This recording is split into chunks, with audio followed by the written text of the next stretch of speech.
My name is Katie Byers, and my brother Tim Guilfoyle was wrongfully convicted 12 years ago in Nashville, Tennessee. On January 18, 2024, his accuser came onto the Free Timothy Guilfoyle Facebook page and posted new evidence of his innocence. I will show the post in a minute. I've been keeping you all up to date on Tim's appeals since his wrongful conviction, but in doing so I tend to neglect the weaknesses of the accusations against him. The original reason why the prosecution had to taint the jury behind closed doors to convict him. The accusations of the former child accusers were vague, illogical, and undetailed despite heavy leading questioning. But the proof that this family was lying was in the non-aligning details of the events surrounding the disclosure of abuse. How and when one of the girls said something to an adult for the first time. There was a monetary motive. This accusation happened right before the mother was going to be evicted for not paying rent to Tim. She lied to the police about staying in the house after the accusation for 3 months, and she profited $5,000 from the entire lie. During the investigation, we found that there was no physical evidence. The basic, undetailed accusations were, "He touched my private with his hand." There were no witnesses, and it was the ultimate he said, she said. The only testimony that could be corroborated was the story of how the girls allegedly told somebody for the first time. There were 4 stories of this disclosure story. The first one was about a guidance counselor.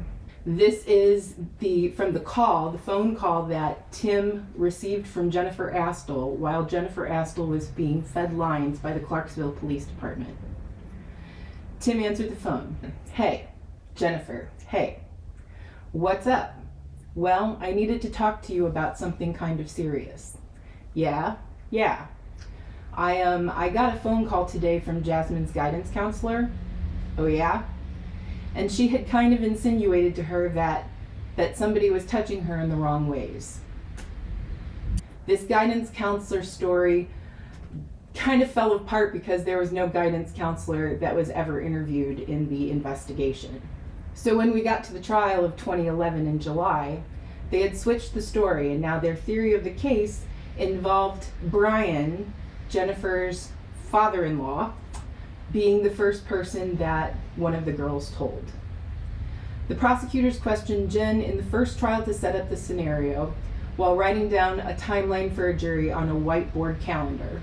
They asked her, "And in fact, he was at your home just the week prior to the call to the police. Isn't that correct?" "That is correct." "He was at your home, tell me if I am not mistaken, on the morning of Thursday, March 12th. Isn't that right?" "That sounds about right, yes." "I am going to write a TG for Tim Guilfoyle." "Okay." "And the weekend that followed, the weekend that would be Saturday the 14th and Sunday the 15th, your daughter Jasmine went to see Brian Schiff in Nashville. Isn't that correct?" "That's correct." It was developed later in the trial that Jen called the police on the 18th, 3 days after her youngest daughter Jasmine was at Brian's house, and told Brian that Tim had touched her. Question. Now I believe we'll hear from police that the phone call you made to 911 was made on Wednesday, March 18th. You told Mr. Moore you wouldn't dispute that. Right. The previous weekend, your daughter Jasmine had spent the weekend at Brian Schiff's home. Is that right? Correct. So the second story, there was a calendar set up that within a week, Jasmine had told Brian and Brian had told Jen, and everything was out in the open. In the first trial in July 2011, Brian testified. This story fell apart quickly. Everything that Brian said happened was a week off of what the Astles had said. Here's a testimony from Brian. Question. Eventually, did she tell you what it was that she wanted to tell you? She did. And I said, well, you need to tell mommy what is going on. This is not something for a guy to tell, have a conversation with. Did you encourage her to tell her mother? For the next 10 days. Jen's testimony was unequivocal that she called the police 3 days after Jasmine came back from Brian's house. Brian's testimony was that he was encouraging Jasmine for 10 days over the phone until he called Jen and told her. They were clearly lying, and the jury noticed. 6 jurors cited this as one of the main reasons they acquitted Tim on all charges. By the second trial, the prosecution dropped the whole Brian disclosure story. They didn't even call him to testify, even though he appeared at the trial in October 2011. He was ready to go, and he had even said in the gallery that he was ready to testify when they called him up. They didn't call him up. They knew they couldn't because their stories didn't jive. Both girls testified to the same story again, but we have version 3 of how they told an adult. Version 3 eliminates Brian completely, and it's just now that Jen received a phone call that morning that made her ask the girls at noon if Tim had touched them. The October testimony of the second accuser illustrates what the girls' story was about how they told their mom. From that testimony, she came up to us right before we got on the bus, and she asked us, and we told her. My little sister told her what had happened, and she started crying. What did you do when your mom started crying? I started crying. What did J.A. do when you and your mom started crying? Crying. So you were all crying? Yes. Further on in that same testimony, and what happened after that? My mom we got on the bus and went to school.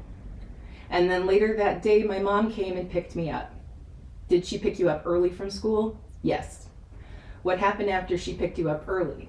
We went to the DA's office. What happened first? Did you go straight to I think we went home, but I am not too sure. Did you know at that time if your mom was going to call the police? Yeah. Jasmine testified to the same details. So Taylor and Jasmine claimed they told their mom when they were waiting for the bus and then got on the bus and went to school. The fourth version is when Jen took the stand in the October trial. It was something completely different from what the girls had said. Jen's testimony was as follows. Did there come a time when you found out some things about your girls? Yes. And again, I'm not going to try to pin you down to any exact date or time. But do you remember anything about that day? Whether it was morning, night, what was going on? I found out in the morning. It was a school day. The girls were getting ready for school. They went to school. The prosecutor realized that Jen skipped right over the time that the girls were waiting for the school bus, so she went back to ask her. Did either of them on that morning as they were getting ready for school say anything to you? No. Did you speak to them before they went on the bus? Yes. I spoke to them, but not about the situation. Did you go to the school? Yes, I did. Did you talk to either one or both of the girls there? I removed them from school. Jasmine and Taylor, did you ultimately get them? Yes, I did. And speak to them? Yes, I did. And based on what they told you, did you call the police? I did call 911. Yes, sir. Jen's testimony completely contradicted her daughter's testimonies. Jen testified that she did not speak to her children about the accusations before they went to school, but testified that she picked them up from school and then learned of the accusations. Unfortunately, Tim's garbage trial lawyer did not review and highlight this testimony during his closing argument. Based off of the juror interviews, we believe they missed the significance of this 30 seconds of Jen's testimony in the 4-day trial. On January 18th, 2024, about a week ago from this taping, and more than 12 years after Tim's trial, T.A. Taylor searched out and started posting on Tim's supporters' Facebook page and outed herself as one of Tim's accusers with her personal Facebook identity with her full name. The next day, Jasmine and their mother Jennifer started to post as well. We have never printed either of the accusers' names on our pages, but they have both now put themselves and their names into the conversation themselves by posting on Tim's site. That is why I have said their names during reading this trial testimony. Taylor's posts on January 18th were all hateful obscenities aimed towards Tim supporters. You can see all these posts on Tim's website. I then challenged her to answer any of the questions up on our website since she was so willing to talk. One of those questions was about the discrepancies in their testimonies I've covered here. She then posted the following. Taylor said, "You think we get money from that nasty monster? You're crazy if you believe yourself. We didn't go to school. We pulled my sister out. I'll testify till the day I die. Have a blessed one and keep praying for you and your monster." Just as in her trial testimony, she reiterated that she and Jasmine told their mom about the accusations while they were waiting for the bus. Unfortunately for Taylor, Jen's sworn trial testimony still contradicts this. The new evidence we have is that she now claims she did not go to school at all that day. This is version number 5. This new version is not only contradicted by Jen and Jasmine's testimony, but also her own. In fact, the detail that they went to school that morning was the only detail that was consistent between their 3 testimonies. We can now say that every single detail of these 3 stories has been disproven or at least suspect by each other's or their own words. Which is it, Taylor? Did you go to school or not that day? Were you lying in your sworn testimony or are you lying now? Taylor might claim that this was only a small detail of their testimony, but the alleged fact that they went to school that morning was the only consistent detail. Now even that detail has been disproven. We would love for Jen, Taylor, and Jasmine to keep coming back on our page, or make a page of their own, and try to reconcile these statements. But they won't. They are liars, and they should be ashamed of themselves. All they can do is call us names and continue to refuse to answer questions. Ironically, the only way for Taylor to explain this new version of disclosure is to claim that her memory is faulty, but her memory is the only evidence that Tim's convictions was based on. Again, there was no physical evidence. And although the abuse was alleged to have been reported within 3 days, no physical examination was done on the girls until a month after Tim was in jail. This new version of the only part of the case that could possibly corroborate it 15 years later is illustrative of what we have been dealing with for the past 15 years. But what's even more telling is what happened next. I pointed out to Taylor that both she and her mother testified that she went to school, and then she deleted the post and continued to post more vile things. I then pointed out that she deleted the post where she changed her story again and posted a screenshot of the deleted post. Once she realized I had the screenshot, she deleted all of her posts and stopped posting altogether.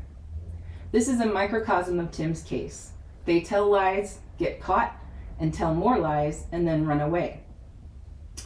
We really hope that she has the guts to start posting again. However, I am making this video mostly for Taylor and Jasmine's friends. Please stop trusting their word alone. Research the case yourself. Ask Taylor if she was lying about the disclosure story, or if she is lying now. A man is sitting in prison now for the last 12 years and for the next 28 years of his life, based on a story that doesn't even make sense. To Tim's supporters, please refrain from any contact with the Astle family, unless it's on our Facebook page and we can record it. The best way that you can help as a Tim supporter is to contact the Tennessee Davidson County District Attorney's Office and tell them about this new evidence and ask them why their Conviction Integrity Unit has been sitting on Tim's case for the past 5 years. Ask the Conviction Integrity Unit if they're okay with a conviction based on a story that keeps changing after 12 years.